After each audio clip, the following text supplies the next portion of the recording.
Iminungkahi sa Kamara na huwag muna manghuli ang Land Transportation Office o LTO ng mga lalabag sa batas trapiko sa gitna ng mega oil price hike.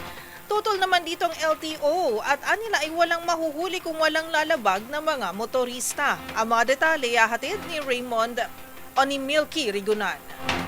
Huwag daw muna manghuli ang Land Transportation Office na mga lumalabag ng batas trapiko para bawas gastos sa penalty sa harap ng nararanasang krisis dahil sa mataas na presyo ng produktong petrolyo. Ito ang rekomendasyon ni Representative Arlene Ayon ng Swerte Party List sa LTO sa hearing ng House Committee on Transportation.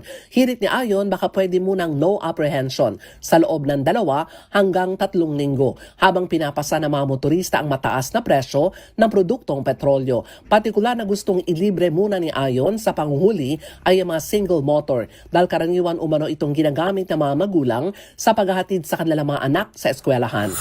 Pwede ba nating no apprehension muna for 2 weeks or 3 weeks for the meantime habang naghihirap yung ating mga tao, habang lubog tayo ngayon sa kahirapan dahil sa sitwasyon natin? Pwede ba yon na may no apprehension, wala munang huli, lalo na sa mga single motor kasi yun ang ginagamit ng mga parents para sa paghatid sa mga bata sa school, or baka pwedeng bigyan muna natin ng status quo from the office of the LTO. Kinontra naman si Ayon ni LTO Chief Marcus Lacanilao. Paliwanag ni Lacanilao, road safety ang mahalaga at wala namang mahuhuling motorista kung hindi sila lalabag sa batas trapiko.